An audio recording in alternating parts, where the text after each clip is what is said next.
free will, that's over. Over. One of the features of this fourth industrial revolution is that it doesn't change what we are doing, but it changes us. The difference of this fourth industrial revolution is it doesn't change what you are doing, it changes you. If you take genetic editing, right. Just as an example, it's you who are changed. Yeah. And of course this has a big impact on your identity. Yeah. For we are opposed around the world by a monolithic and ruthless conspiracy that relies primarily on covert means for expanding its sphere of influence, on infiltration instead of invasion, on subversion instead of elections, on intimidation instead of free choice, on guerrillas by night instead of armies by day. It's backed by Jeff Bezos, founder of Amazon, NASA, and the CIA. Each one costs $10 million and operates at 459 degrees below zero. It is a system which has conscripted vast human and material resources into the building of a tightly knit, highly efficient machine that combines military, diplomatic, intelligence, economic, scientific, and political operations. They call it the infinity machine, quantum computing. Its preparations are concealed, not published. Its mistakes are buried, not headlined. Its dissenters are silenced, not praised. No expenditure is questioned, no rumor is printed, no secret is revealed. Now, in the past, many tyrants and governments wanted to do it, but nobody understood biology well enough. And nobody had enough computing power and data to hack millions of people.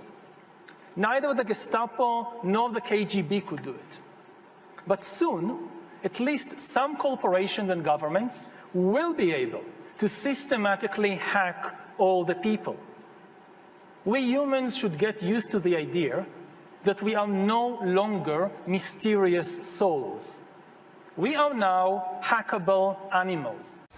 Data might enable human elites to do something even more radical than just build digital dictatorships.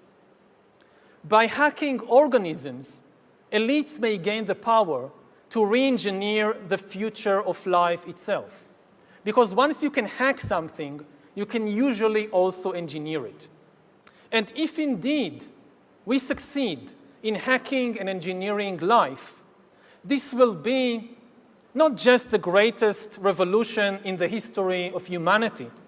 This will be the greatest revolution in biology since the very beginning of life 4 billion years ago. For 4 billion years, nothing fundamental changed in the basic rules of the game of life. All of life, for 4 billion years, dinosaurs, amoebas, tomatoes, humans, all of life was subject to the laws of natural selection and to the laws of organic biochemistry. But this is now about to change. Science is replacing evolution by natural selection with evolution by intelligent design. Not the intelligent design of some god above the clouds, but our intelligent design and the intelligent design of our clouds. The IBM cloud, the Microsoft cloud, these are the new driving forces of evolution. And at the same time, science may enable life, after being confined for 4 billion years to the limited realm of organic compounds, science may enable life to break out into the inorganic realm. So after 4 billion years of organic life shaped by natural selection, we are entering the era of inorganic life shaped by intelligent design. So does the data about my DNA, my brain, my body, my life, does it belong to me or to some corporation or to the government or perhaps to the human collective? humans are now hackable animals. You know, the whole idea that humans have, you know, they have this soul or spirit and they have free will and nobody knows what's happening inside me. So whatever I choose, whether in the election or whether in the supermarket, this is my free will, that's over. Free will, that's over. That's over. Over. Today, we have the technology to hack human beings on a massive scale. Yeah, I mean, everything is being digitalized. Everything is being monitored. In this time of crisis, you have to follow science. It's often said that you should never allow a good crisis to go to waste, because a crisis is an opportunity to also do good reforms that in normal times people will never agree to.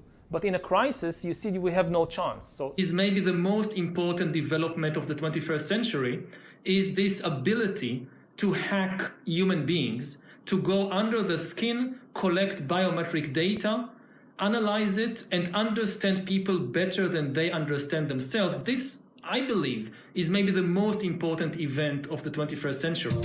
If you go all the way back to Norwood Wiener, the goal of creating artificial intelligence was to create an all-seeing eye, a global computer that sees all, sees everything, and to become gods. And the Sentient World Simulation, SWS, went live in 2007. Right now, we're inside a computer program. Is it really so hard to believe? These nanobots, these blood cell-sized devices, will be going in our bodies. We'll have some go inside our brains through the capillaries, non-invasively. They'll be interacting with our biological neurons. They'll put our brains on the internet, and they'll also enable us to enter a virtual reality environment from within the nervous system.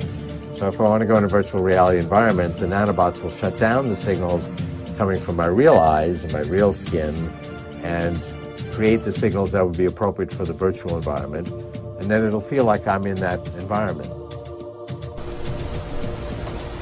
This isn't real. What is real? How do you define real? If you're talking about what you can feel, what you can smell, what you can taste and see, then real is simply electrical signals interpreted by your brain. If we have algorithms that stimulate the right things and give it the right data, they could reprogram you in a way without you even knowing it. We call it hallucinating, right? But these would be controlled hallucinations run by algorithms. So you think you're in control of your own will, but it's actually some evil AI or evil people controlling everything we do, and we're more like zombies, you know? Like we think we're free and we're not actually free. It is called the Sentient World Simulation. The program's aim, according to its creator, is to be a continuously running, continually updated mirror model of the entire planet, complete with billions of nodes representing every person on the Earth. Targets and mind-controlled victims have their minds linked up for life with conscious supercomputers, which send a steady stream of bidirectional, low-frequency electromagnetic radiation to the target's brain. And what people have to realize is that these targeted individuals are basically the test stage for rolling all of this madness out to all 7 billion of us on this planet. And this was a white paper put out by Purdue University in 2006, and the Sentient World Simulation, SWS, went live in 2007, which represents every person on the planet within this computer matrix as a node, and every node is given an avatar, an identifier. And that is real-time, 24/7 monitoring of every person on the planet. This is primarily, but not exclusively, facilitated by the adiabatic quantum computers produced by D-Wave Corporation. At the time of initial reports on the program, there were only 62 country-level simulations being run by the US Department of Defense. These simulations grouped humans into composites, with 100 individuals acting as a single node. But already at that time, the US Army had used the systems to create a one-to-one level simulation of potential Army recruits. It's the stuff of a Hollywood movie, but a group of veterans has filed a lawsuit against the CIA and US Army claiming that the government planted remote-controlled devices in their brains. The claims relate to a government program at the US Army's Edgewood Arsenal in Maryland. The ultimate aim would be to archive enough data on each individual to be able to make a computer model of everyone on the planet. The human genome, we have a finite in the hundreds of thousands of different genes across our species. And we mapped them out in the Human Gene Project. Well, now it's the Human Mind Project, the Global Brain Project. You know, President Obama just recently funded a whole bunch of scientists to decipher the mind. Well, our previous president, same thing, George Bush, said the same thing.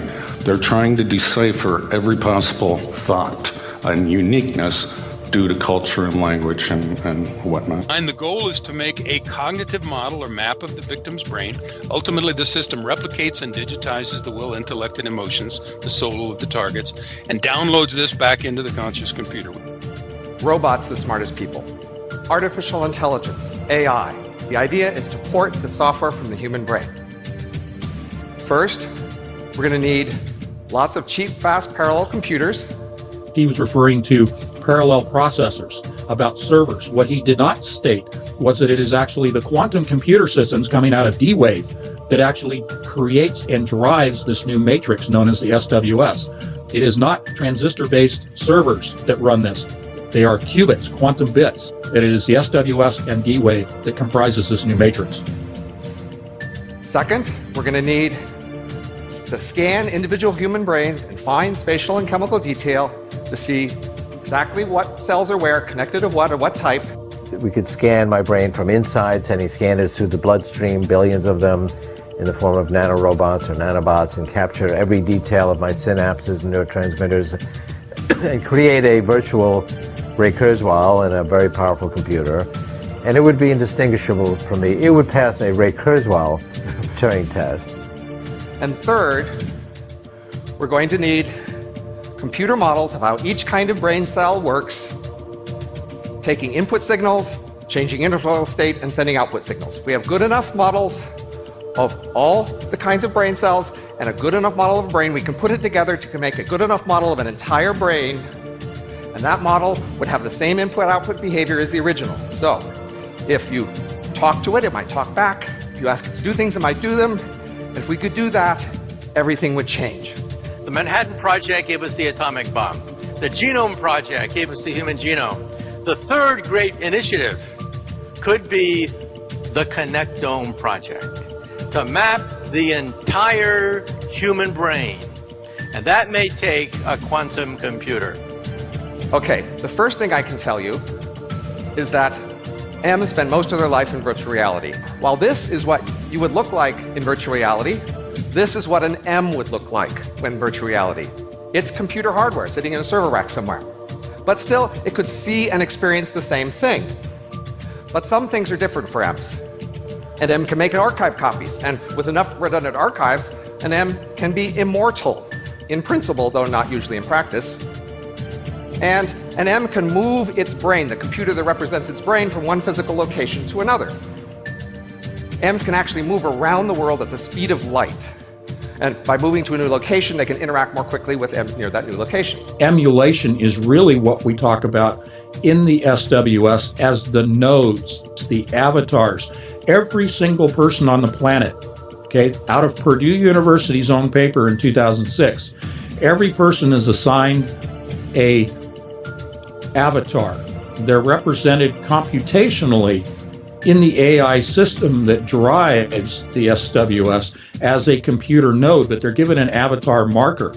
Take the avatar and hang the word emulation on it. In other words, they've been tracking us, they've been reproducing us, reproducing our metadata for years. We can model every single atom, every single molecule with a three-dimensional structure in every single brain. They claim they've modeled the personality of every adult in the United States, 230 million people. And SCL, the mothership group, they do work in any number of countries. They're involved in politics in many countries. They put together a micro-shot personality assessment for everyone. M's are very much like humans, but they are not like the typical human. The typical M is a copy of the few hundred most productive humans. If you construct a model of the human brain, you can then plug people into this hive mind. You could, as an intermediate step, take these duplicated neurons, artificial warm and wet qubits, as I call them, and you can integrate those into an actual human mind. Thus, you are able to control that human mind with artificial neurons and then have those minds connected to each other, just like you network and daisy chain computer systems. That is the hive mind. And this means that in the future, communications could be done mentally. What I'm saying is that the internet will be replaced by BrainNet. They control the mind the same way that they teach the AI computer systems at the high level of AI. We're not talking about cars and trains and planes and automobiles. Okay, we're talking about AI that is so sophisticated that it operates a sentient world simulation, so sophisticated that it actually taps in and controls the mind. And Google was the primary interested party that pulled this whole thing together. What they're going to do is apply this machine to an area that I think is fundamentally important. It's the crux of our future as humans, and that's, can we build machines like us? We can model every single atom, every single molecule with a three-dimensional structure in your entire brain. That level of precision will keep advancing to the point where it's absolutely indistinguishable, even at the very, microscopic levels. You could recreate an entity that's, even if you looked inside of it, its simulated brain would be processing information just the way I do. If you start looking at quantum computing and where it's going, it's pretty freaky sort of stuff. And thinking about the world as an electrical universe and the fact that we are energetic electrical beings, that's how we work. Everything is electrical. Every signal that runs through our body is electricity. Everything, every thought we have, everything we feel, every touch, everything we speak, it's all the result of electromagnetic signals floating around our body, impulses that come from our heart, from our brain, the way we feel a bench when we touch it. This is an electrical signal that's sent to your brain that tells you what the bench feels like. So it's all electromagnetics. It's all firing of electromagnetism through our synapses and all this sort of stuff. The adiabatic quantum computer is linked to 7 billion human brains. It is now, in its own language of cryptology, able to function independent of any oversight throughout the world with its own form of communication, its own form of code. And it is able to link everyone on the planet at this point. We can model every single atom, every single molecule with a three-dimensional structure in every single brain. They claim they've modeled the personality of every adult in the United States, 230 million people. And SCL, the mothership group, they do work in any number of countries. They're involved in politics in many countries. They put together a micro-shot personality assessment for everyone. What I am principally is not this material stuff, but a pattern of information. Well, then if the pattern is the essence, and if you copy the pattern to whatever level of precision you need, then that copy that has the exact same pattern should be me. They're running everything that's happening in society parallel, and they've got a little dot in their matrix for everybody. This is a game society. They know where it's been, they know where it's going, and they know where it's going because they're steering people into the direction it wants to go. There are an enormous number, mind-bogglingly large number, of parallel realities, as real as this one, that have different consistent histories. So imagine a world where all of the laws of physics as we know them are obeyed, but different decisions were made along the way.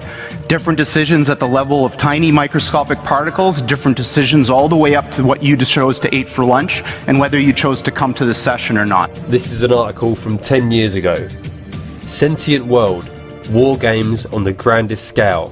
The DoD is developing a parallel to planet Earth with billions of individual nodes to reflect every man, woman and child this side of the dividing line between reality and AR. It's absolutely indistinguishable, even at the very, microscopic levels. You could recreate an entity that's, even if you looked inside of it, its simulated brain would be processing information just the way I do. Deep state has merged the quantum computer with the sentient world simulation. And the true reason for all this data collection is to feed it into this AI machine to predict and manipulate the course of humanity. Their ability to look at data in a quantum, artificial intelligence manner, it's just going to be an unstoppable monster. And this is bizarre because we don't see those other things. But science has reached the point now where we can build machines that exploit those other worlds. So Google was set up 18, 19 years ago to build a giant artificial supercomputer based on the neuron activities of the hive mind of humanity, with billions of people wired into it with the Internet of Things. And so all of our thoughts go into it. And yes, they're in the cloud, but it's actually encrypted and kept private for you, and we do a pretty good job with that. And we're actually building a computer that has real neurons in real time that's also psychically connected to us, that are organic creatures. You are connected as an organic computer. I mean, this is one of the most quote-unquote conspiratory theories that's been around for many years, decades. But the reality is we're now facing the reality of that. It is no longer a conspiracy, and quite frankly, it terrifies me. Even now, the sentient world simulation is watching you learn about it, and inside its intelligent mind is creating a second you, running different scenarios against you to see how you react. You know, hearing voices is not a sign of mental illness necessarily. You have to consider that it can be the military technology. And this is the greatest, I would say, insult to medical doctors, that we are not taught this. No medical doctors generally know of military technology that you can, with synthetic telepathy, make people hear voices in their heads. Voice to skull. Apparatus for audibly communicating speech using the radio frequency hearing effect. Now we're getting into transmitting voices directly into people's heads. A modulation process with a fully suppressed carrier and input processor filtering to produce an encoded output. For amplitude modulation and audio speech processor filtering. Intelligible subjective sound is produced when the encoded signal is demodulated using the RF hearing effect. So again, they've got diagrams here explaining exactly how this can be done. We're talking about putting speech through various frequencies being decoded by the human brain as an actual voice. There's nothing crazy about it, even if... So can you expand on that exactly? Well, like telepathy. Yeah. You know, the thing with mind control is very bad because they call it synthetic telepathy. They can induce thoughts in you. They can induce voices in your head. And of course, voices in your head that you're crazy, you know. They can do that, and they have done that from, at least officially, from the Iraqi First War. They gave orders to soldiers straight into their head. Of course, they were guinea pigs. American soldiers? American, yeah, right. And if this did technology... Did they use it on the enemy as well? Yes, in a way, because I always remember I was so shocked when I saw a picture when soldiers came from bunkers, Iraqi soldiers. They had bunkers and about 3-yard walls, you know. They had drinks and food for 6 months. Americans had sent helicopters above, and they had Arabic-speaking interpreters who spoke Arabic to them, and they were sending, with microwaves, orders to come out. They were being mind-controlled, and all of a sudden, all the guys came out. With no reason at all. Nobody attacked physically. It was just done with mind control. You know, when you know you're on the side of right, you know, you have that grace of God, I guess, with you when you know you're doing the right thing. And the right thing's not always the easiest thing. Like I told you, I never in a million years planned on being the one of the spearheads. Now, you were telling me that during the break. How did you, it just like, wow, it just got, and now you've learned more and more about it. Well, after the book came out and I had, you know, thousands of other victims come forward and say, thank you for putting a book out on it and using whatever, you know, cred that I have with having a couple of initials behind my name. Not that that's any big thing. But the one thing that I was happy that the book did is I had a lot of families call me and say, you know what, we have a son that's been complaining about hearing voices and complaining of, you know, government surveillance. We've had him to 5 different psychiatrists. They've shocked him. They've had him on meds. It never goes away. Now we have a little better understanding about maybe what he's dealing with. You know, and if that had only happened once, it would have been worth having wrote the book. You know, it's happened hundreds of times where people have actually, you know, let psychiatrists do electroconvulsive therapy on loved ones that were voicing these complaints. Now we're kind of going toward an educational campaign. We need to educate at least local psychiatrists. Now, at the top of the psychiatric chain, Canadian Psychiatric Association, the American Psychiatric Association, they know very well what these weapons. Oh, they're the people running it. Yeah, they're the ones who started a lot of the MK Ultra programs that have advanced to where we're at now. Now, at the local level, where you're being maybe mandated to see a psychiatrist, they probably are largely ignorant of the technology. But unfortunately, no matter how much proof these victims put in front of psychiatrists, they're not looking at anything. Well, that's the question. How do you tell, because you've always been in contact about real schizophrenics then, how do you tell somebody who's crazy versus somebody who... Well, the bottom line is schizophrenia usually starts at an early age. You don't, most of the victims that I'm talking to can pinpoint the time their stalking started and their hearing voices started, and typically it's late 30s, early 40s. You just don't see that with schizophrenia. Schizophrenia is usually 18 to 28 in a male. It can be a little bit later in a female. So now what's happening is a lot of these victims are being diagnosed with delusional disorder or psychosis otherwise specified, which means you've got something going on and we don't know what it is. On top of that, the medications won't treat this. You know, having worked with a lot of these victims that are hearing voices that are being put into their head, not from schizophrenia, most of them kind of have an idea of where it's coming from. Some of them are wrong because the technology is meant to foster a wrong belief, make you think it's, you know, your relatives or your parents or, you know, your work, when in reality, at least from what we found with counter surveillance in San Antonio, it's usually a private investigative group made up of former federal employees. Yeah, that's why you've been on the news. You guys have actually caught people before in the act. Exactly. Wow. Oh, man, I tell you. And so you've got over 1 million private contractors operating domestically just in PSYOPs, they admit. There's too many clearances out there. Too many clearances. And, you know, looking at mind control technology, they've always contracted it out. It's never done directly by the CIA, not since the 60s. Absolutely. Wow. Looking at my channel analytics, I have realized that my audience is above the age of 25, and predominantly between the age of 35 to 44 years old. Something got me thinking. There are way too many old victims, too old to be schizophrenic. 3. That can cause insanity, and it was an experiment. One of the experiments was to take an ordinary sane person, cause insanity, and have a psychiatrist who was unknown to everybody diagnose schizophrenia, or paranoia or a psychiatric illness. That was a successful outcome. And the person would spend the rest of their life in an asylum in misery, but to the government scientists that was a success. Black Project scientist Dr. Barry Trower. Incoming voice detection. And it can be proven by Blue Mouse. I had exchanged some emails with Elton Byrd before he died, and he was a Navy scientist who was engaged in these technologies. And he said that the Blue Mouse is the world's most sensitive microphone. If somebody says, I hear voices in my head, so you put the Blue Mouse onto the skull of this person.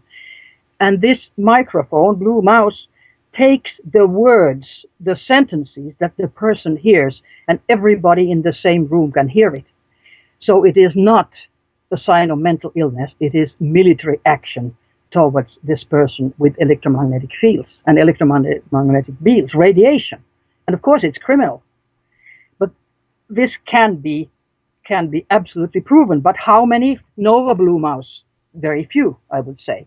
Well, let me go down the list of some of these that I came up with. We've got DARPA has a sonic projector that was reported on in 2007. But of course, it had been around for quite some time before then. Army has something they call voice to skull. We got the Air Force using microwaves to create sounds at Brooks Air Force Base. We got the Marine Corps with their Medusa project. We've got the State Department, as reported by the Washington Post in 2005, working on voices implanted in people's heads. We've got a couple of companies, one that has patented something called hypersound. That's American Technologies. Has also got Holosonic Research Labs, also has a patented version. So the military-industrial complex has been all over this. When you see something this wide, this is not just one little research project from one organization. And this is something that 5, 10 years ago, it was being reported on in even mainstream press like the Washington Post, and yet nobody knows about this. Well, the people who follow the internet pretty closely, and certainly the victims of this technology, know about it. But you're right, there's been a lot of research done into how to put voices into one's head. It was found long ago that if you can put a voice into someone's head, you can do several things.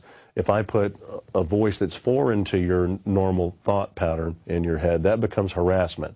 And the harassment over time will make you display signs of schizophrenia. When you go and tell people that you're hearing voices, we've been patterned to turnkey see that as schizophrenia and not even look to see if there's a legitimate source for it. If I put a voice in your head that's in your voice, and if you pattern a thought, like I tell some of these victims, when you read a book, you're actually hearing your own voice in your head as you read. If I put that voice in your head, then that becomes a thought. Wow. And you'll act on those thoughts, and that's how they think that some of this is being used for subliminal control. Wow. I know that in some of these articles I was reading on the mid-2000s, they were talking about how they were using it as the voice of God, as the voice of Allah, because they figured that it was something that they could use. They thought that the people that they were going against that were Muslims were very religious, superstitious. And that was used in the field of battle. The voice of God weapon, which is actually called SQUAD, or Silent Sound Spread Spectrum, was used in the first Operation Desert Storm. That was one of those scenarios where 1,500 Iraqi soldiers disassembled their weapons, got to their knees, and surrendered to 150 Marines who didn't have enough slip ties to tie them all together, because, and this was admitted, that they used SQUAD to put the voice of Allah in their heads to tell them to surrender. Wow. Before that, in the mid to late 80s, 5 separate inmates from the Utah State Prison had written affidavits saying that they were put in solitary confinement and were experimented on with some type of electronic device that put voices in their head, and all of them claimed that they could tell the voices of the people doing the experimentation on them were responding back to their thoughts. Wow. So this has been going on for a while. Unfortunately, it's just not gotten any major media coverage until recently. So they're basically setting themselves up as the ventriloquists, and we're the dummies or the zombies, right? Well, it's like I've said in with other reporters and other shows, that guns and taxes won't control everybody. Yeah. Electromagnetic technology will. Wow. Wow. The unfortunate thing with this type of voice-to-skull or microwave auditory effect type hearing is that it's designed for only the target to hear. In 1996, the Army came out with their addendum to the biologic effects of non-lethal weapons, where they talk about the microwave auditory effect, and how even with microphones in the ear canal or microphones attached to the scalp, that the voices can't be recorded. And they go on to say, imagine the incapacitating effect on an enemy combatant when they begin to hear voices in their own head. Another high-ranking military official said, we now have the ability to talk someone to death. So the bad thing is, once these victims tell their family members, tell their employer, tell their physician that they're hearing voices, well, I mean, in today's psychiatric community, if you're hearing voices your psychiatrist can't hear, then you're delusional or schizophrenic until proven otherwise. And unfortunately, the psychiatric community has not been educated on the fact that there is technology out here now that is meant to mimic mental illness. Now, what do you mean by mind control? There's an awful lot of technologies involved in that. Yes, of course, in the old days, it involved drugs, chemistry, torture, that kind of thing, and that actually continued on until the 1960s and 70s. But once we get into the late 80s, early 90s, mind control was developed through satellite transmission, so that you didn't have to be taken to a specific location to be programmed. You could be programmed eating lunch or sleeping or going about your daily business. Similar to the film They Live. Similar to that, yes. So can you describe the techniques involved in these types of mind control? Yes, and it was actually pre-Montauk project. Montauk was actually 1970 to 1983. But we have to thank the Germans during World War II for developing procedures that fractured the mind pattern of a human being through torture. They developed what is called psychic driving, where you bring a person to extremes, several hours or days of extreme cold and then extreme heat.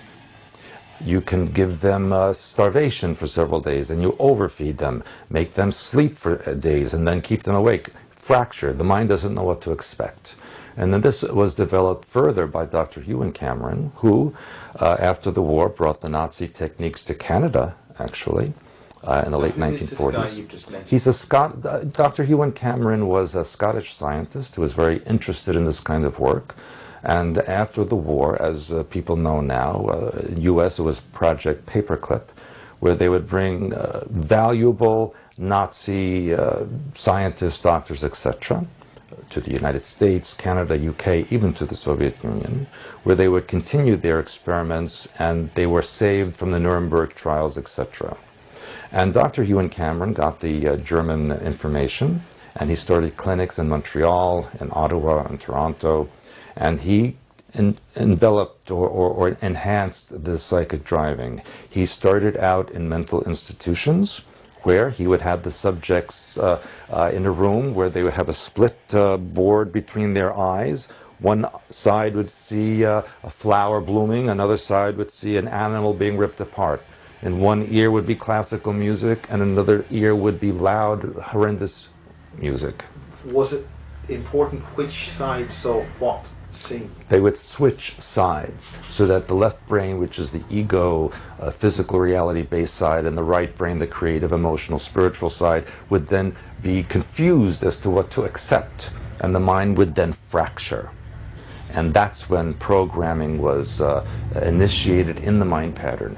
They knew through the German experimentation that the most you could fracture a mind would create a geometric shape in the mind of a cube of 13 by 13 by 13, and that would lead to 2,197 compartments that could be programmed into subpersonalities, full personalities, specific functions, constructs, etc. Think of Guantanamo Bay and the question of interrogating terrorists. We can now, in the future, be able to think about reading a terrorist's mind without using coercive tactics. Certain brain patterns corresponds to certain thoughts, a dictionary of thinking. Now, from the psychiatric community standpoint, at the very top of the psychiatric community, I mean, they know very well that this technology exists because the early studies on mind control through MKUltra and MKSearch and Bluebird were all headed up by psychiatrists. Many of these psychiatrists were tops in their fields. Ewan Cameron up at McGill University was the president of the American Psychiatric Association and the Canadian Psychiatric Association. Jolly West out in California, same thing, one of the top people in his field.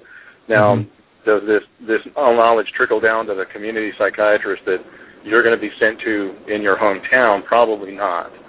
Matter of fact, some of the psychiatrists that I know that I've talked to don't even fully believe that MKUltra really happened. They've done, it's not taught in their schools. You know, certainly they're not going to teach them in residency that their profession was responsible for some of the most horrendous crimes ever known in this country. Yeah.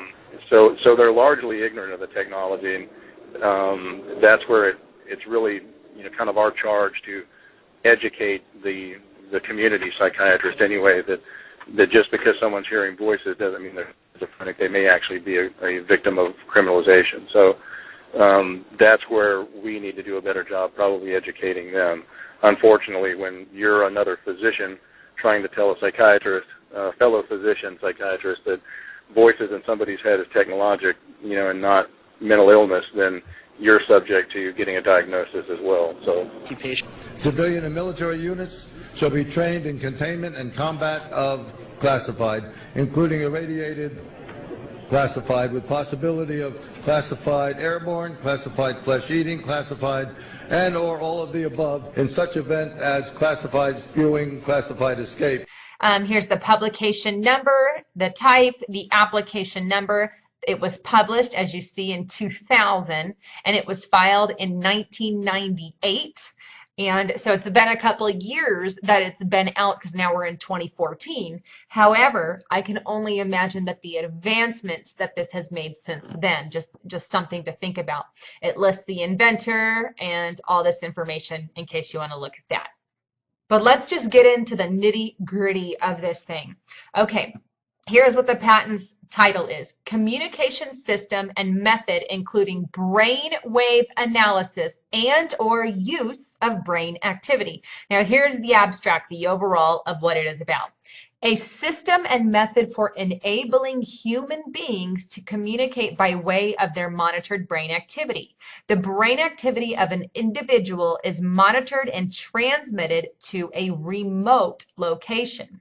At the remote location, the monitored brain activity is compared with pre-recorded normalized brain activity, curves, waveforms, or patterns to determine if a match or substantial match is found. If such a match is found, then the computer at the remote location determines that the individual was attempting to communicate the word, phrase, or thought corresponding to the match stored normalized signal. So basically what that is saying is this is a system by which brain activity of a human being is transported to a remote location. Now, obviously, there are good intentions and good reasons to have this, but as with most things, it can highly be abused, it can be misused, and it can be commercialized, especially by the elite. Who wouldn't want to get their hands on something like this, especially someone with a lot of money and a lot of power? You know, for years, everyone has thought that the brain's too complex. That there's no way you'll ever control people. You do mind control. The brain's too complex to be controlled. And the fact is that it's just simply not. Especially when they started working with various frequencies, ELF waves and microwaves, it turns out that the brain is actually very easy to manipulate. And like you said, it goes back as far as the 60s and 70s. You see Malik's invention from 74 hit the brain with two dissimilar frequencies. It spits out an interference frequency. You can actually decode the EEG from that interference frequency. And it was initially invented as a way to watch pilots, so you would know when they fall asleep or when they start. They just announced Toyota, you're going to turn your car on with a brainwave. Exactly. And we've even got toys out now. 2 years ago, Mattel came out with a toy where you control a little ball rolling around on a bed of fans with your mind. And that's an ELF wave-based toy. It's ELF waves generated from your mind that you're controlling a ball remotely with. So, I mean, the technology is really not that far-fetched, and especially now when with Snowden's release and you see the NSA, you know, what all of us already knew, especially you and I, that, yeah, our cell phones and our text messages and our emails are being watched. And the IRS is targeting libertarians and conservatives and harassing them and arresting them. They are authoritarians. Yeah, so, I mean, when you look at that, it's not too far of a stretch to go, well, if you're going to watch everybody, then you have to exert some form of control. And, you know, if you look back at the research on it in the early studies, it started with MKUltra and targeting individuals. Then it seems like they went into group research type study. You see the People's Temple with Jim Jones. You see Heaven's Gate. A lot of people allege that... Oh, Jim Jones was CIA. That came out. Exactly. And that the CIA actually creates these cult groups so they have a captive population. Well, that's their front. Yeah, to test this kind of type of technology and mind control on a group. Well, now the group is society. They know they can work it in a small group. They know they can control an individual. Now they need to control society and the world at large. You know, the psychiatric community has been trying to mainstream, you know, mental illness for a long time. You know, you've seen the commercials for all the various antidepressants where, yes, you know, they're trying to say, you know, hey, it's okay to have a mental problem. You can be on antidepressants or Seroquel, and it's okay. You know, you're still going to function, and society's still going to love you. Unfortunately, that's not the truth. Once you're diagnosed as delusional or psychotic or schizophrenic, you know, for voicing these complaints, really your life starts to spiral downhill after that, because your employer usually doesn't want to keep you hired on if you seem to be mentally dysfunctional or have been diagnosed as mentally dysfunctional. Your family members will treat you differently, pretty much ostracized after that. And then that just adds to the problem that that in your heart of hearts you know you're a victim, but no one else believes you. And then that tends to lead to behavior that even makes you look even more crazy as you try to convince everybody around you that it really is happening. So it's kind of a vicious cycle, and once you reach that point, it's pretty hard to get back. President Lyndon B. Johnson had on his board of science advisors geophysicist J.F. McDonald, who wrote, quote, "One could develop a system that would seriously impair the brain performance of very large populations in selected regions over an extended period." The CIA's program in experimental mind control became known as MK Ultra. MK Ultra was a government program to see whether through various different techniques people could be made to do things which they wouldn't normally do. During the 1960s and 1970s, Dr. Andrija Puharic studied the impact ELF waves have on the brain. What he discovered was shocking. Dr. Puharic found that a 6.6 Hertz ELF wave could cause depression. A 7.83 Hertz ELF wave made a person feel good, producing an altered state. And a 10.80 Hertz ELF wave could trigger riotous behavior. One of the reasons we think it's probably multimodal, it's probably coming from a combination of ground sources, satellite, and HAARP. You know, we've taken victims out onto desolate ranches here in Texas where we know there's no cell coverage, there's no power lines, there's very little electromagnetic pollution, and they still hear voices and they still get attacked. You know, we've had people go from this country to another country and get attacked while they're on the plane. Taking people on boats into the middle of the Gulf of Mexico, they still get attacked. That part of it leads me to believe that a lot of it is satellite-based because it can track you anywhere. And many victims will tell you, well, I left California to the Midwest thinking I would get away from it. And they get away from the stalking for a little while until, you know, they're handed over to another perpetrator group, but they don't get away from the attacks. Just worldwide experimentation. The technology is meant to control you. With the random sample of people that it seems to be targeting and the fact that it's happening globally, and all of these people have virtually identical complaints. You feel sleepy and relaxed. So relaxed. You trust me and what I say. The government love you. The government cares for you. Watch the television. This is the truth. Criminals and terrorists want to kill you. The government will save you. The police will save you. We need to go to war to protect you. We are here to look after you. Conspiracy theorists are insane and dangerous. Be fearful. You are small and weak. The government is strong. We will look after you. Obey. You must obey. Do not challenge authority. You are bad. Humans are bad. You must work hard. To survive, you must have more money. You must be better than him and her. You are separate and alone. Other people want to hurt you and take what is yours. You must always respect authority. Cheryl Welch maintains that the U.S. government is testing mind control on unknowing victims. Well, basically, I'm networking on the internet, and this is a worldwide international problem. The International Red Cross has a 1990 article which discusses the fact that many major superpowers, many industrialized countries, are researching electromagnetic technology for anti-personnel uses, and the technology is highly classified. Cheryl believes that she and others are the victims of this mind control research. Many of the victims that I network with describe hearing voices and microwave illness, where they have headaches, just generally sleep disturbances, sunburns even though it's at night, just microwave effects. Microwaves and other radio frequencies are known to affect the human body. But could they be responsible for voices in people's heads?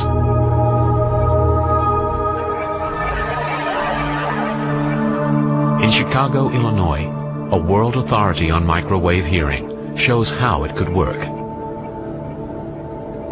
I'm hearing a microwave pulse like a click Now it sounds like a chirp with a tonal quality to it. Professor James Lynn is hearing sounds that aren't there. But he's not crazy. Pulses of microwave energy are being generated and fired at him from behind. Microwaves can be heard depending on the individual, depending on the hearing acuity of the individual. Individuals with a fairly normal hearing can hear microwaves at quite a low level. Voices. That's how they get you. The spooks have developed a technology called synthetic telepathy. They beam a frequency at you and let your skeleton conduct the voices like an antenna. Sounds like ghosts inside of you. They've targeted individuals for experimentation. The energy of the absorbed microwaves causes brain tissue to very slightly heat up and expand, causing a pressure wave to be picked up by the hearing mechanism in the inner ear. Professor Lynn is far from hearing voices, but it could be possible to send coded signals to an agent this way. Brain is an electrical organ.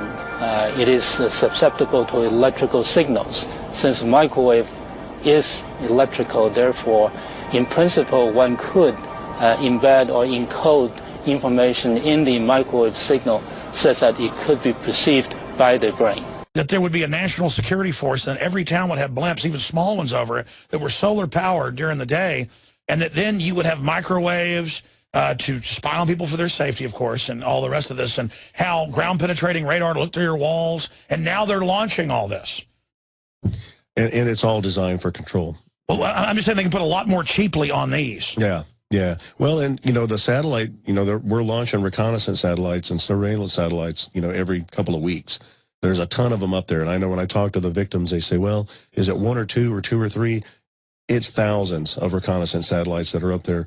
And the other question that a lot of victims will get is, well, how is somebody spending this kind of money to follow you, to watch you all the time? And actually, most investigators will tell you satellite surveillance is the cheapest way, to track somebody. The satellites are already up there. Our tax dollars launched them. Sure, but I'm just saying launching more of them, they're going towards blimps. Yeah. You can put them at 100,000 feet, people hardly see them, and they could just have huge arrays on the bottom. Yeah, and like you said, they're solar powered. They're powered forever. It's amazing. There. Is that it's an extremely low frequency, and it keeps the inner ears, the bones, vibrating at a very high rate, and you get that humming or buzzing sound in there. That's right. And if it's in the left ear, it's physical, right? It's coming from a physical source? Yes. And if it's in the right ear, it's coming from a non-physical source. Correct. That's right. Would that be from the astral level? Yeah, because the government does use technology in the lower astral levels that can affect the physical. And of course, it's much easier to deal with things from that level because it's undetectable and very easily can be manipulated. We're dealing with a form of technology where you can no longer trust your senses. You can't trust what your eyes see. You can't trust what your ears hear.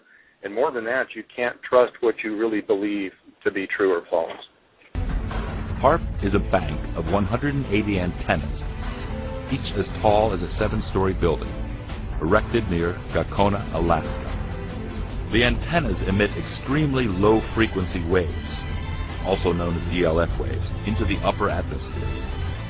You'd have a signal that would hit the ionosphere, begin to pulse the energy into the ionosphere, and the ionosphere, this layer, would begin to pulse back. So it changes it from a direct current to an alternating current, sending back to the Earth in the ELF range, extremely low frequency range of 1 to 20 hertz.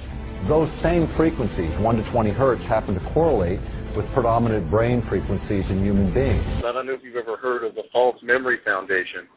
There's actually a foundation that's made up of mostly researchers and psychiatrists. It's called the False Memory Foundation, and they specifically disagree with the fact that any technology that people are complaining about that gives them false memories of experimentation, they're saying that that's all memories being intentionally implanted by psychotherapists and not from experimentation. So, and Michael Persinger, who's done a lot of this research with microwave energy, is a member of the False Memory Foundation. If you go back to the work of Gordon J.F. MacDonald in the 1970s, you'll find that he was talking about being able to modulate a signal into the ionosphere that would be able to return a signal that the human body would couple with, would lock onto, and begin to follow in a manner that would change the emotional state of people over a large geographic area. Does HAARP fulfill MacDonald's prophecy? Has the day of mass mind control arrived? Fearful. You do not like music. You do not like people who smoke. You do not like people who try to tell you things that are bad about your government. These people are dangerous. They are not to be trusted. Take your vaccine, or swine flu will kill you. We care. You must buy our products, pay your taxes, and watch the television. Do not question authority. Keep fighting each other.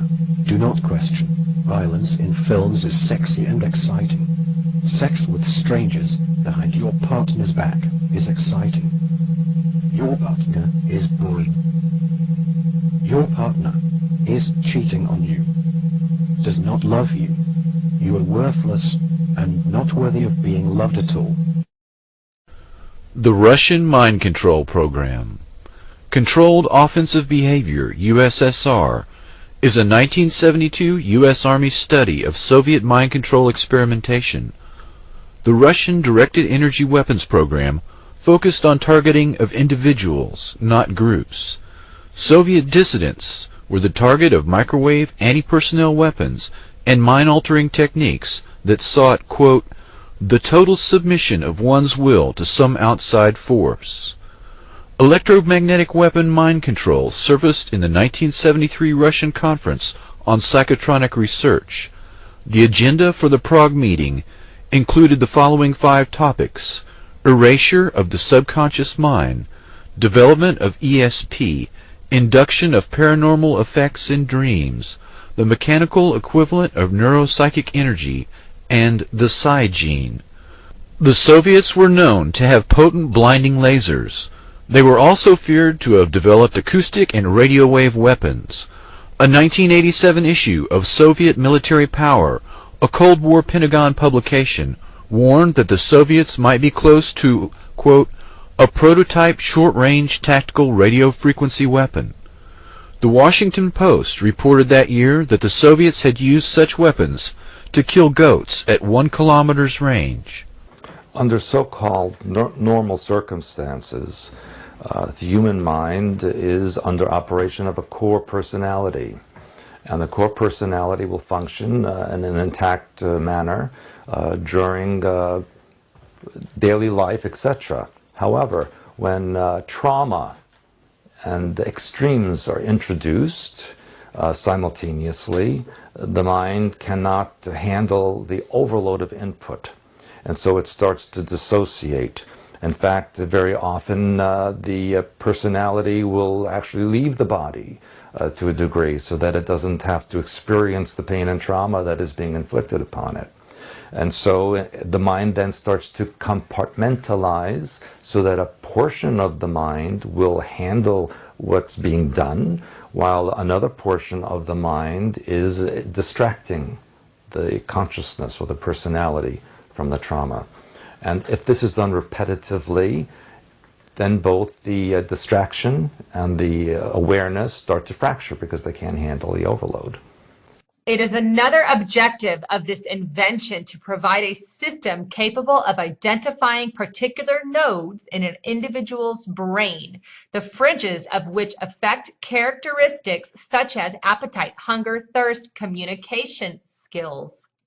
Nodes in general are utilized to communicate certain words such as yes and no, or even phrases, I don't know, I'm not sure, or numbers 1 to 10, 100, and the like. Thought processes, depression, and the like.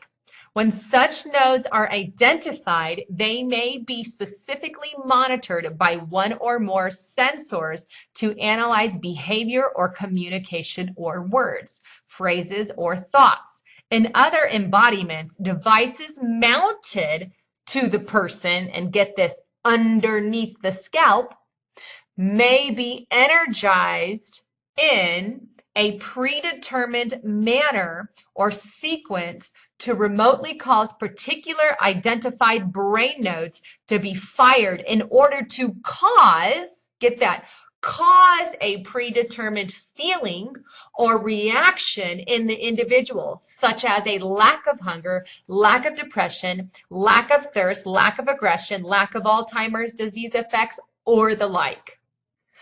I don't know about you, but to me this sounds like an utter nightmare. I mean, literally a nightmare. I mean, they have the ability to control and know what you're thinking, and for the elite out there to have that information. This isn't a, I mean, check this out. Analyzing behavior, and it's linked with depression. And get this, in order, these little sensors, these little brain nodes are fired in order to what? Cause a predetermined feeling or reaction. Cause, which makes you feel a certain way, makes you react a certain way. And what do they list as examples? Makes you have a lack of hunger, lack of depression, lack of thirst, lack of aggression, lack of Alzheimer's. You know, there's a little bit of good in with a lot of bad. And this is just a freaky thing. And I always use the analogy that thoughts are film, the brain is the projector, and physical reality is the screen. And so if you don't like the movie that's playing, you change the film, which is the way you think. However, the film can be replaced artificially through this programming process. And that's what the Illuminati powers that be do in order to download certain softwares into the mind so that certain functions via triggers are accessible. Could you explain those terms? Well, there is a difference between programming and mind control, and I know a lot of people use them synonymously. Programming is the actual software that's installed with the foundations of all the functions and alters. Mind control is the operation of that programming. And that is also different than brainwashing. Brainwashing happens every day. Your parents can brainwash you, school, politics, religion especially, and that's just telling you something over and over again till you believe it.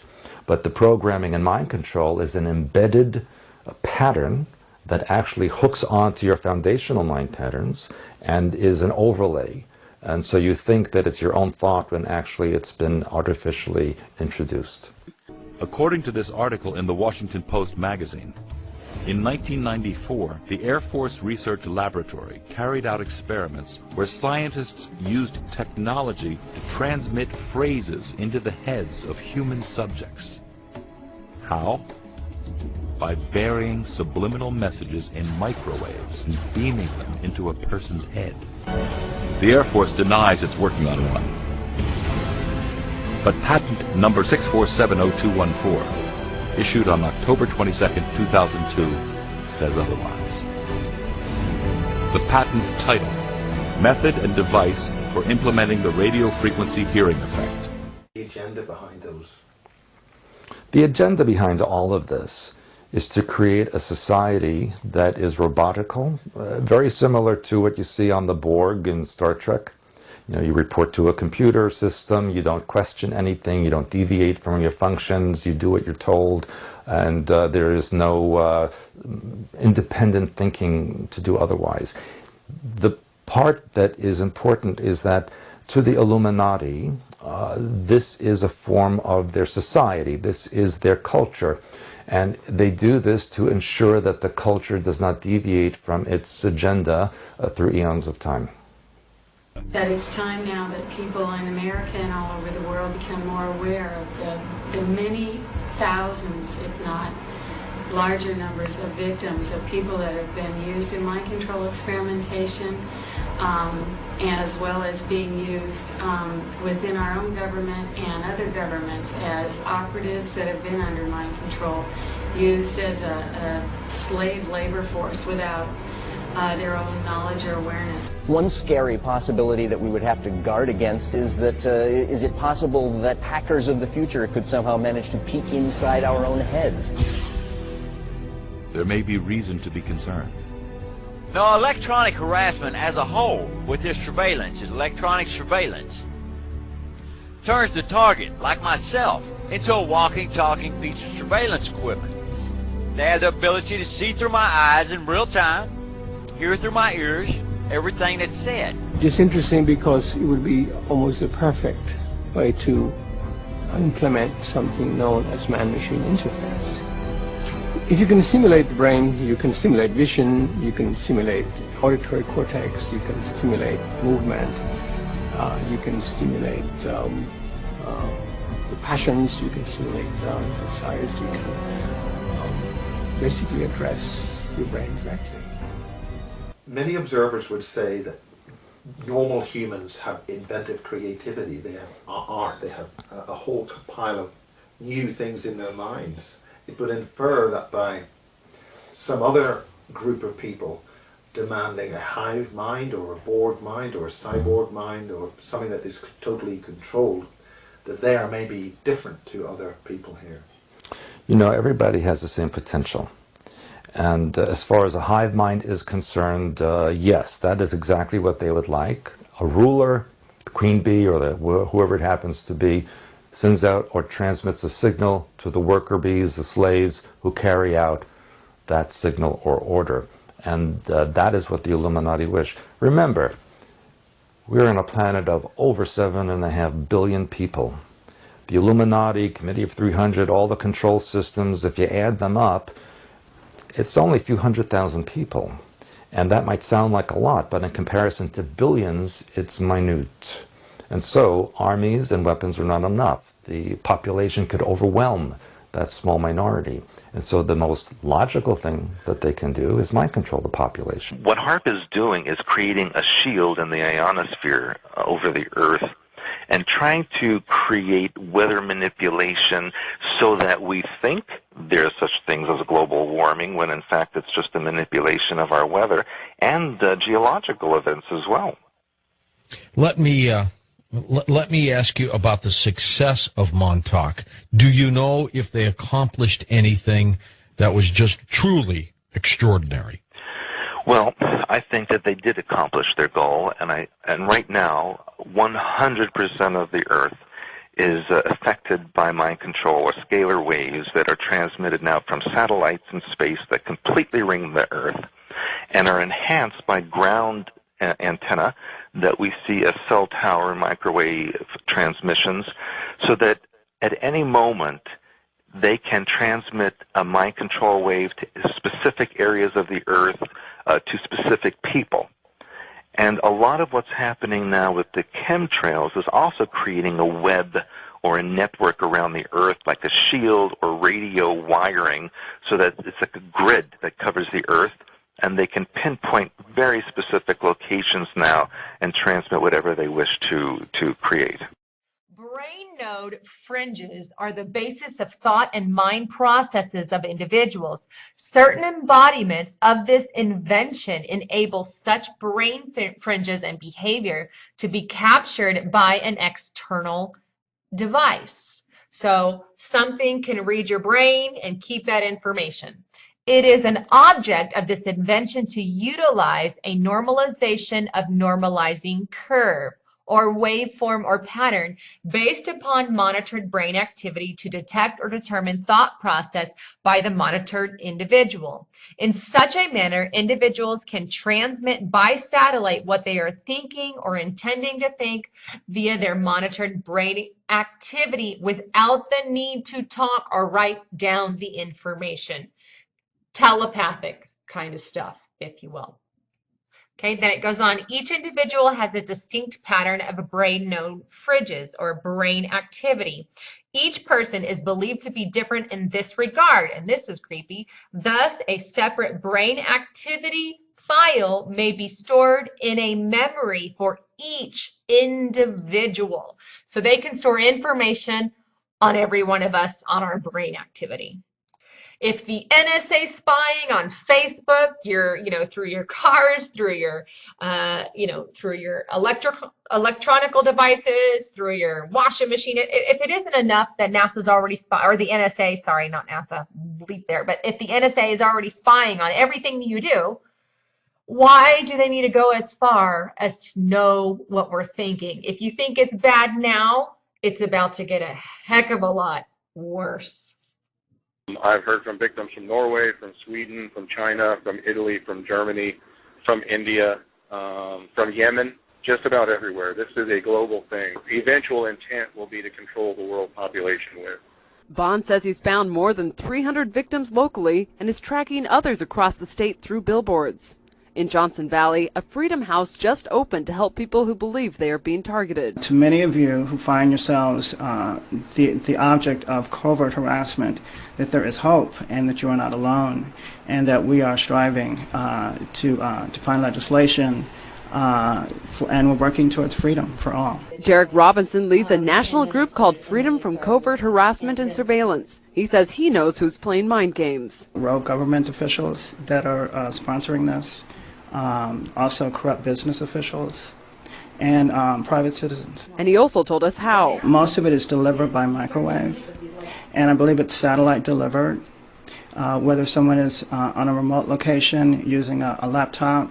My hope is that people will wake up and realize that things are not the way they should be, that they need to take control of their own mind. I don't believe in physical revolution or physical violence. The war has to be in here.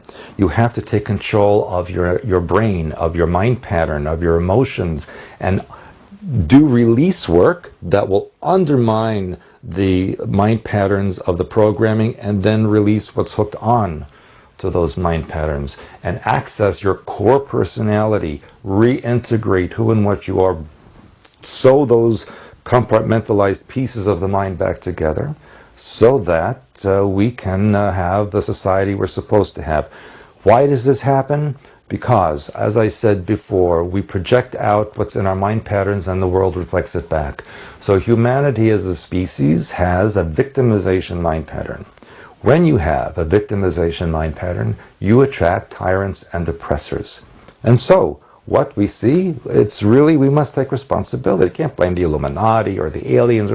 They are here because we're allowing them to be here. If we change the way we think, change the film, project out something else, then they will have no power over us. It could happen tomorrow if everybody would wake up and do it. Is that likely? No. Will it eventually happen? I believe so. I think that humanity will be backed against a corner to the point where they'll say, hey, we've had enough and we're going to do something about this.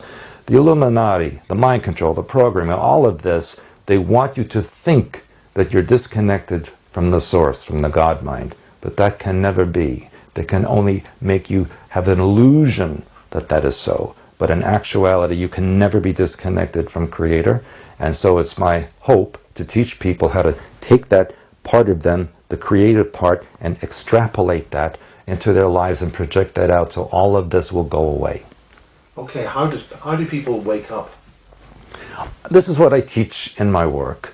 I teach people how to balance the left and right hemisphere of the brain, how to work with their energy systems, how to deprogram, how to connect to their higher intelligence that's within them. I teach them color therapy, alternative healing, how to eat, how to exercise, basically how to be a human being. And so that's what I teach. And again, it's up to each individual to do this or not do this, their choice.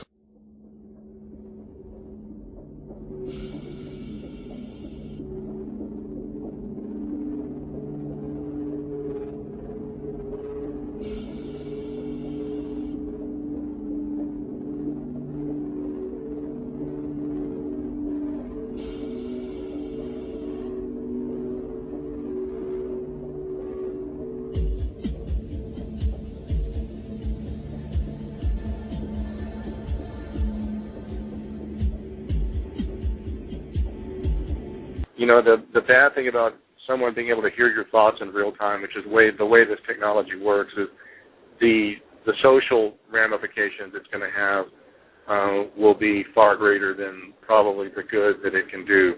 Once people realize that the government not only can watch you inside your house, can attack you for behavior they don't agree with, and hear your thoughts. Well, there's a lot of, psychosocial implications of that, especially, among the religious.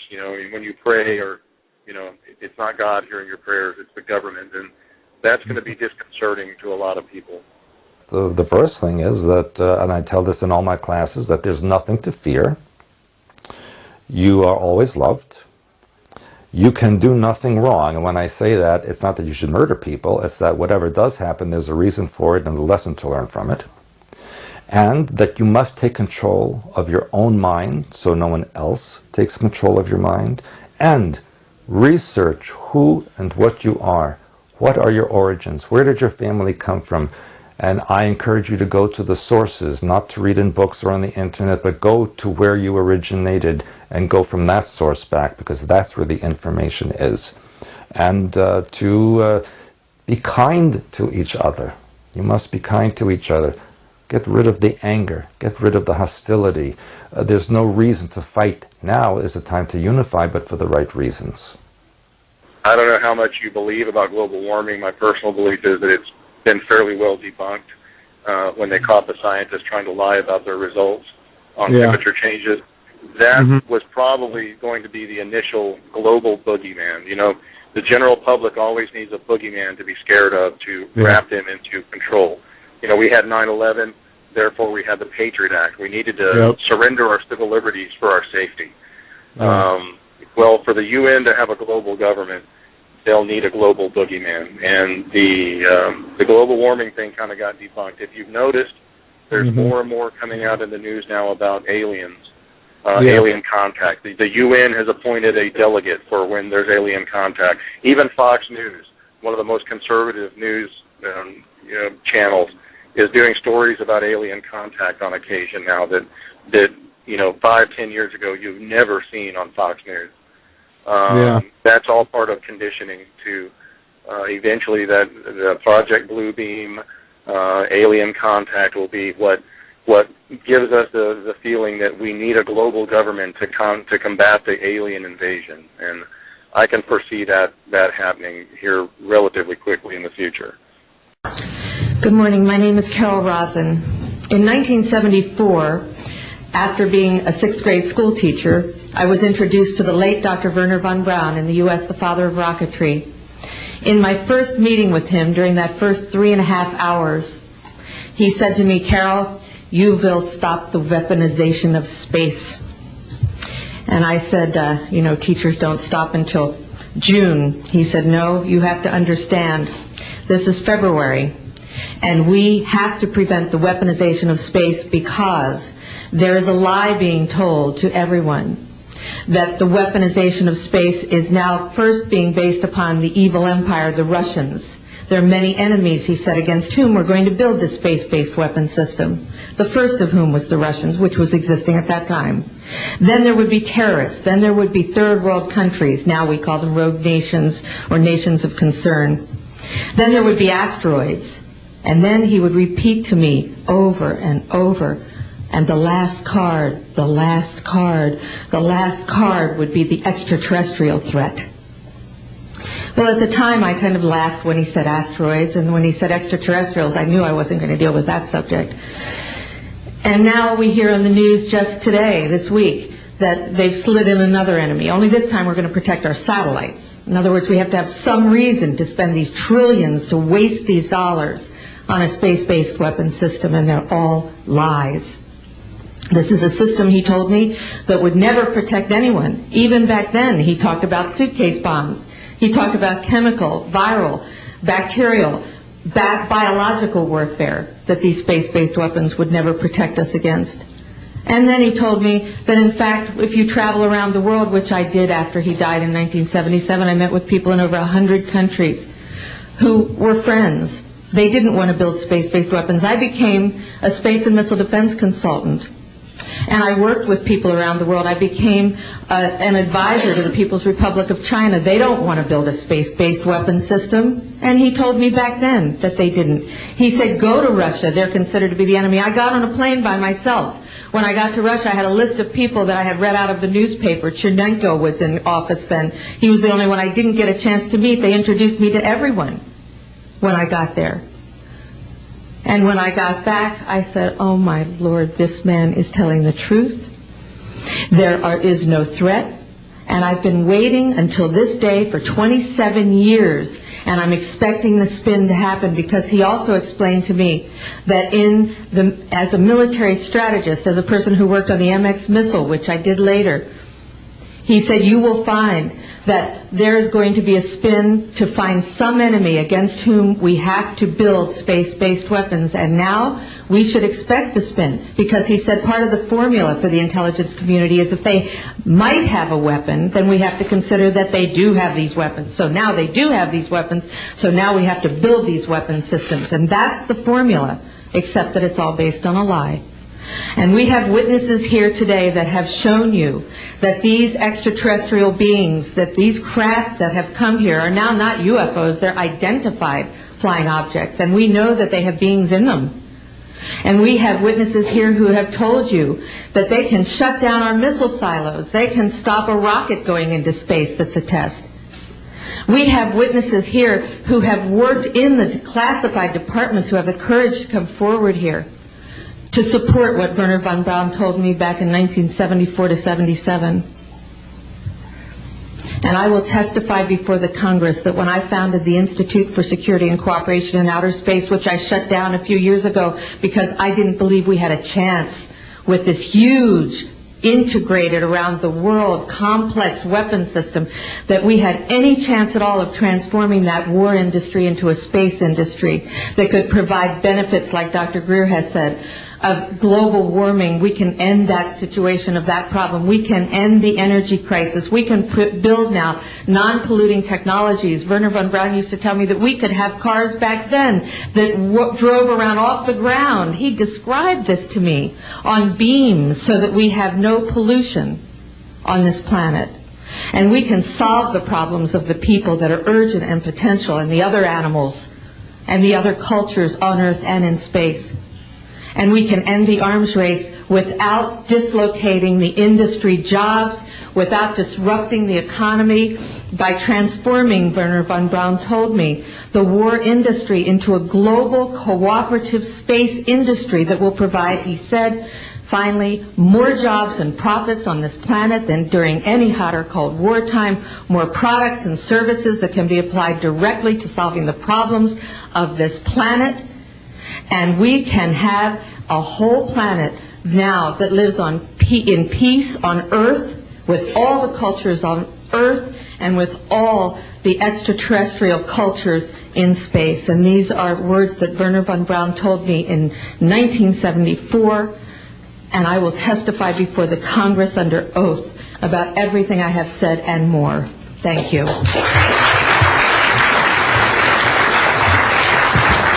Thank you very much.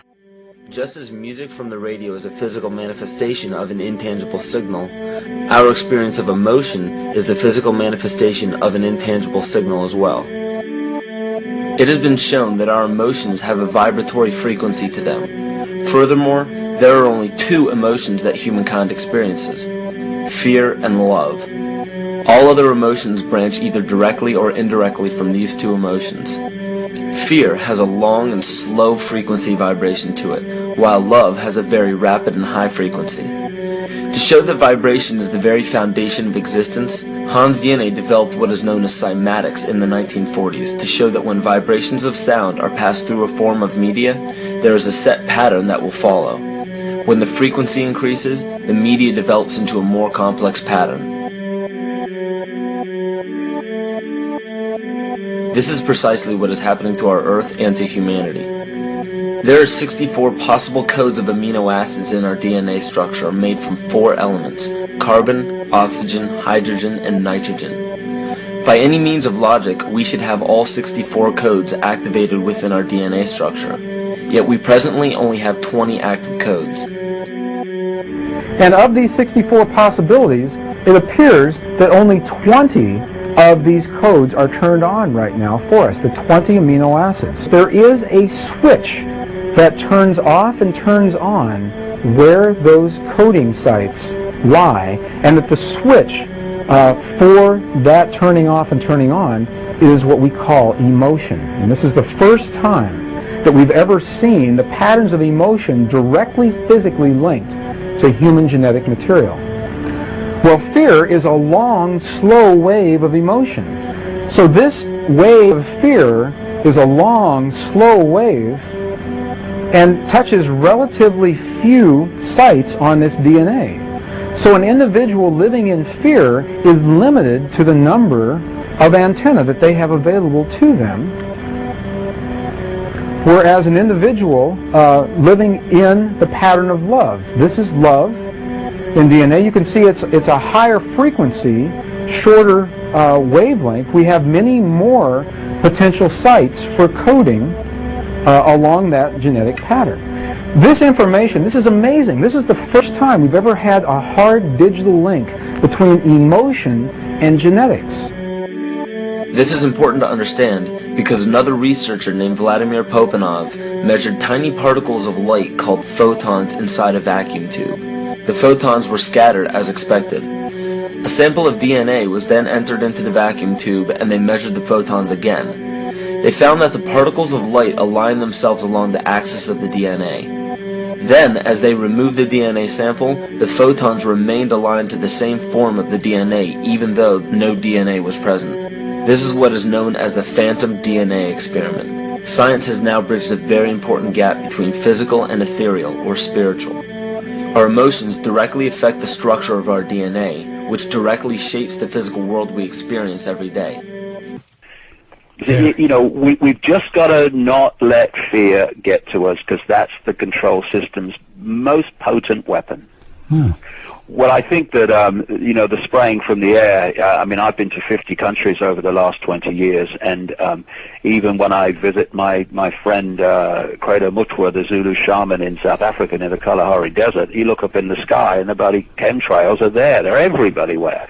And there's obviously a reason for that. And one of the things I've learned over this 20 years of research is that there's never one reason for anything. There are multiple reasons. Part of it is destabilizing the human immune system. Part of it is creating a sub-reality around the planet to manipulate the energetic field that we're living in every day.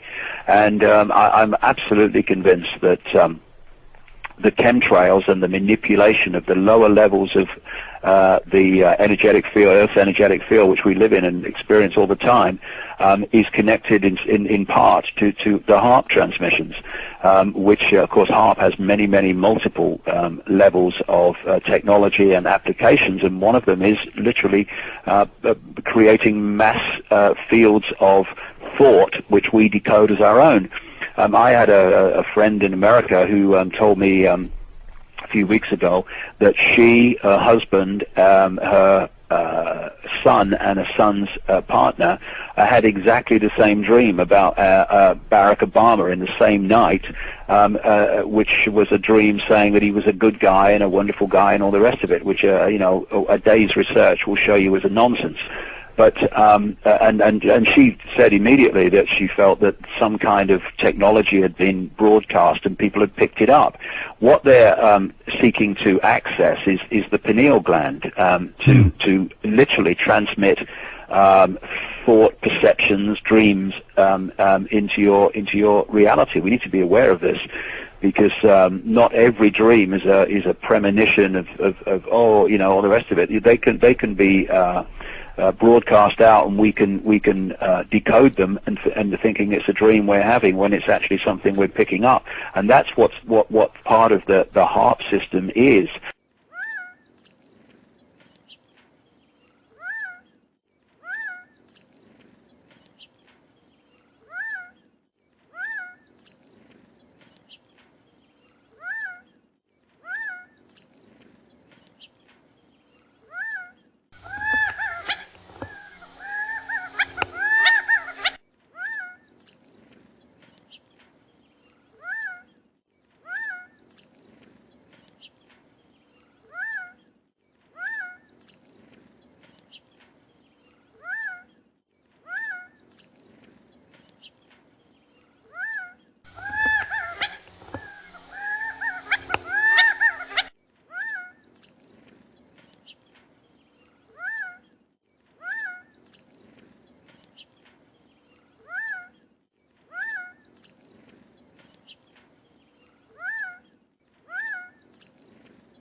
The love that you withhold is the pain that you carry.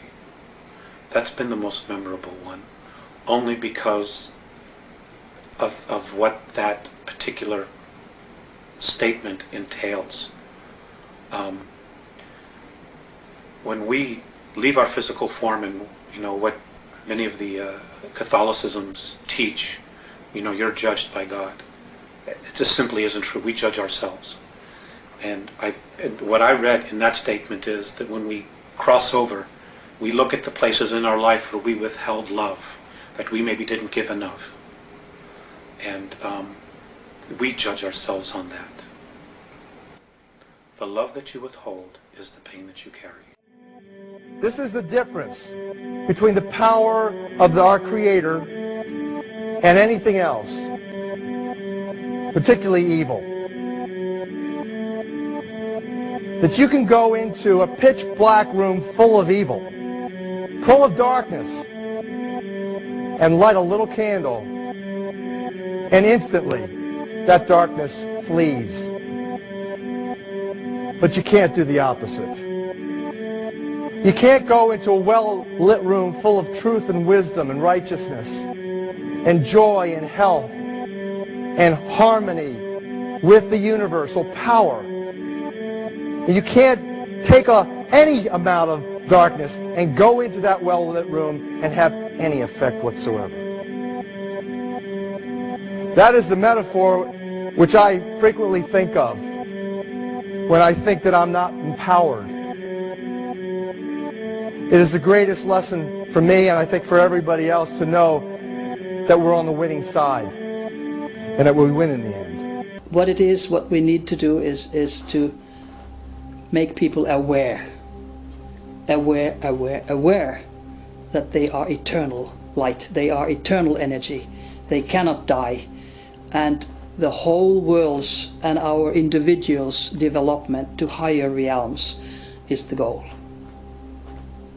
And that's it. And the extreme final goal is the universal love, where we are all one, like a droplet in the ocean. And the droplet in the ocean today doesn't necessarily know that it is part of the ocean. Like we don't know, as human beings in a vehicle of the body, that we are all one in the energy. And that's it. We are all one. If you guys are like me, you are probably fascinated with the subject of mind control, or mind, as I prefer to call them, mind manipulation technologies. And there is a very, very interesting story. And the reason I'm talking about this on today's News and Views is there is a very interesting article by Alberto Pena on Yahoo about what's happening in Chile. And the article drops a few tidbits that turn out to be bombshells, all right? So I want to bring this article to your attention. I'll link it when this posts. But the context here is, if you've been following the mind manipulation technology story, this goes all the way back to the Yale psychologist, Dr. Jose Delgado, back in the 50s and 60s, who wrote a book, The Psychic Control of America. And it's quite revealing about what Dr. Delgado wanted to do. And perfect technocrat, he basically wanted to control everybody right down to their thoughts. But the reason I'm talking about this is, in recent years, we've seen evidence of some sort of remote control, mind manipulation technology. More recently in Havana, Cuba, with the attacks on the American and Canadian embassy personnel. But in the last few weeks, we've been hearing stories about people in Washington, D.C., apparently being subject to similar types of technology. They're experiencing headaches, they're hearing strange sounds, and so on and so forth. And they're a bit disoriented. So I want to read several paragraphs from Mr. Pena's article here, and I want you to listen very closely, because the article contains a lot of admissions for people that don't believe that such technology is either possible or that exists. And there's something in this article that suggests to me the technologies that I talked about in my book, Microcosm and Medium. This is a Lulu book. And I want to mention one of those technologies in particular in conjunction with this article once we get through it. All right. So this article appeared on April 29th, which is not too far ago, on Yahoo. And the title of the article is Mind-Blowing: Advances in Brain Tech Spur Push for Neuro Rights. And here we go. Quote, as a sci-fi thriller, Inception topped box offices around the world. Audiences were delighted and appalled by its futuristic story of a criminal gang invading people's dreams to steal valuable data.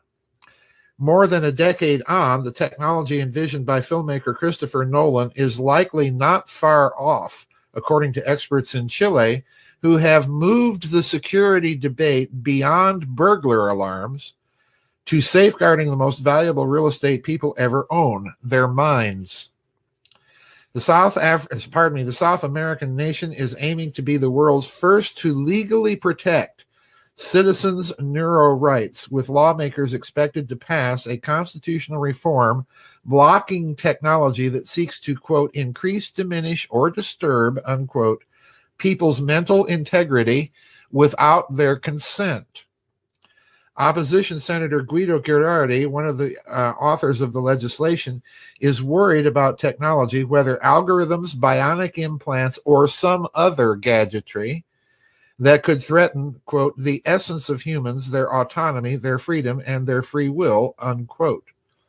If this technology manages to read your mind before you're even aware of what you're thinking, he told AFP, it could write emotions into your brain, life stories that aren't yours, and that your brain won't be able to distinguish whether they were yours or the product of designers, unquote.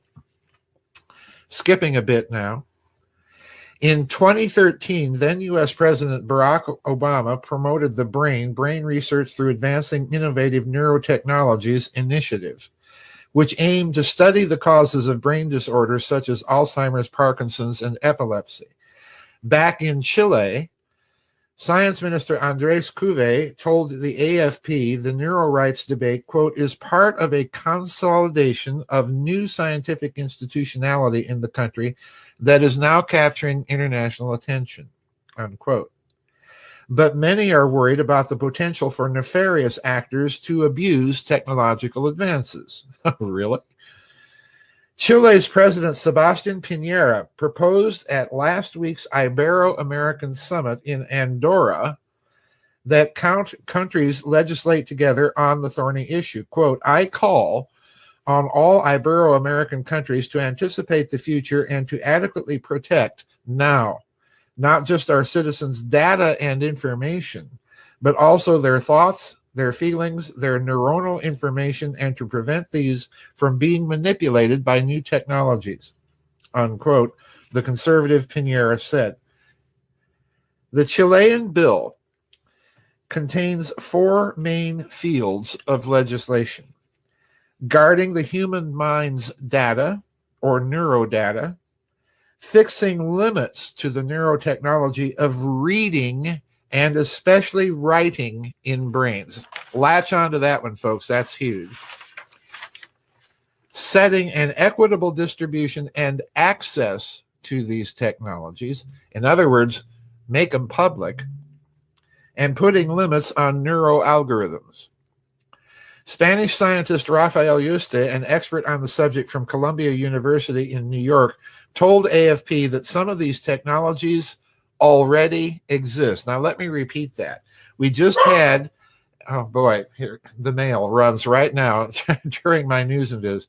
It's okay, little girl. That's the Canine Home Security Unit. No, you go lay down. You go lay down. I hear the mail.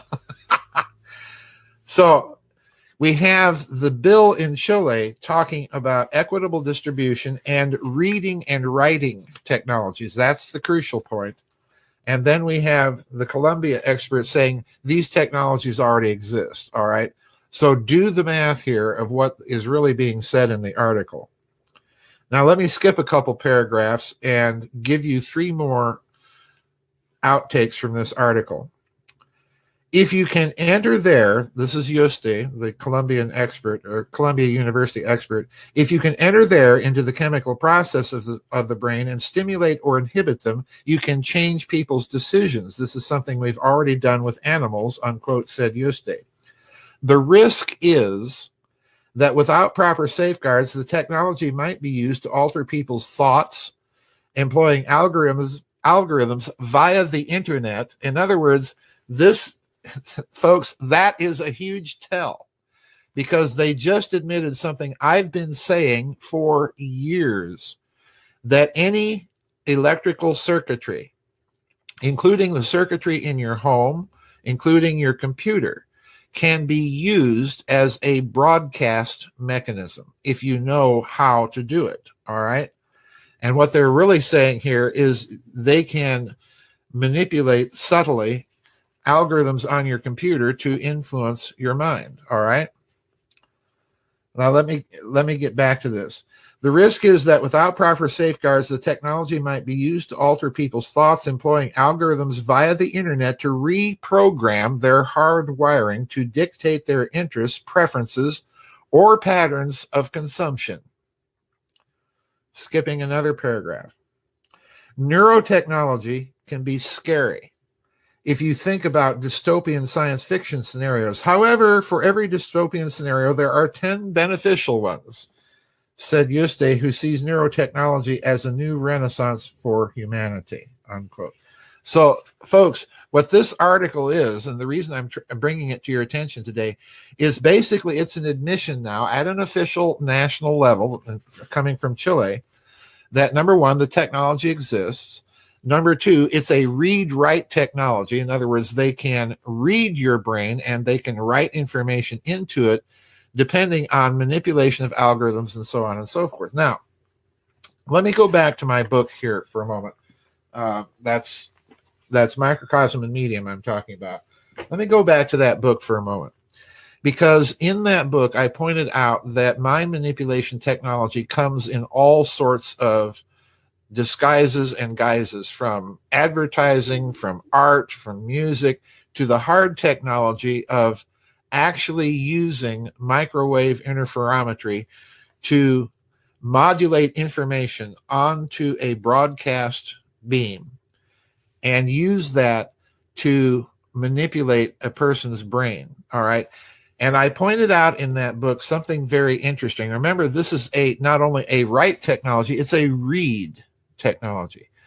In that book, I pointed out that back in the 1970s, the people involved in the American mind control projects were constructing what I was calling an electroencephalographic dictionary, that they would read words to people and record their electroencephalograms and notice the brainwave patterns associated with particular words, okay? And once they had done this with a number of people, they could begin to recognize the patterns, the brainwave patterns associated with particular words. So in other words, they compiled in the 1970s a small dictionary of brainwave patterns of particular words, all right? Now, that's the 1970s, and the number of entries in that dictionary was a couple of thousand. But in the book, I detail information that indicates that they had expanded those electroencephalographic dictionaries to about 70,000. Now, why is that important? Well, it's important because I think that very concept is really at the heart of what they're talking about in this article. Because once you know those patterns, you can modulate those patterns onto a microwave beam that you're projecting at someone's mind and actually inject interior conversations. And there are people who have claimed that this has been done to them. You can also modulate information to cause people to hear sounds. You can cause them to have brain or neurological dysfunction and so on. You can literally remotely alter their emotions. Now, that in itself is fascinating, but what's also very suggestive here in this article, and, you know, when I read this thing, folks, my jaw was just on the floor, because obviously whoever is behind this in Chile, up to and including the president of Chile himself, whoever is doing this are very, very, in my opinion, well informed as to what the capabilities actually are. So the other thing that falls out, you'll recall, is that they want to, as the article puts it, setting an extra equitable distribution and access to these technologies. So in other words, what they are trying to do is not only bring the technologies out, but they're also signaling in a very subtle way that it's now time to start developing technologies to defend against these types of things. And you can do that, it can be done, but what I'm suggesting here is in the next 10 years, I'm just making one of my typical off the end of the twig, high-octane speculations here. But I suspect in the next 10 years that you're going to see beginning to appear on the public market claims or technologies that claim to protect you from precisely this type of neural and neurophysiological influence. So brace yourselves, folks. The mind manipulation era is official. It's here. And eventually what we're going to see is we're going to see a public response to it and a new growth industry, to put it that way. The Battle for Your Brain, Psychological Warfare, by Viorel Serb. The owners of this planet are developing weapons to spy, exploit, steal from us, and kill us. What is Gangstalking? Actually free. It is called the Sentient World Simulation. The program's aim, according to its creator, is to be a continuously running, continually updated mirror model of the entire planet, complete with billions of nodes representing every person on the Earth. And what people have to realize is that these targeted individuals are basically the test stage for rolling all of this madness out to all 7 billion of us on this planet. The victims of this program are in 2 categories. 1. Targeted individuals, people who know about the program and know that they are victims of this program. 2. And those who don't know it. This includes the following: 80 to 90% of the schizophrenics, at least 70% of those who commit suicide, a very large part of the homeless people, a large number of drug addicts, many incarcerated who committed a crime by being mind-controlled to do so, many locked up in mental institutions, and for those diagnosed with all sorts of mental illnesses. It can literally stop your own thoughts from happening and replace them with other thoughts by sending thoughts to your head. And it's so sophisticated that you cannot tell where these thoughts are coming from. There's no way to discern that they're coming from somewhere other than your own mind. So if I didn't know I was under the influence of this technology, then I would have no idea that anyone was influencing my thoughts. And that's exactly how they manipulate someone's thoughts. They send voices into someone's head. They manipulate their emotions. They manipulate their behavior. And then that's also how they receive back from the individual in real time the vital signs, the emotions, the thoughts, what the person's seeing, what the person's hearing. Are you mentally ill or a victim of mind control technologies? It is not science fiction. It is happening in every country. There are millions of victims worldwide. We can stop this program by informing and educating everyone.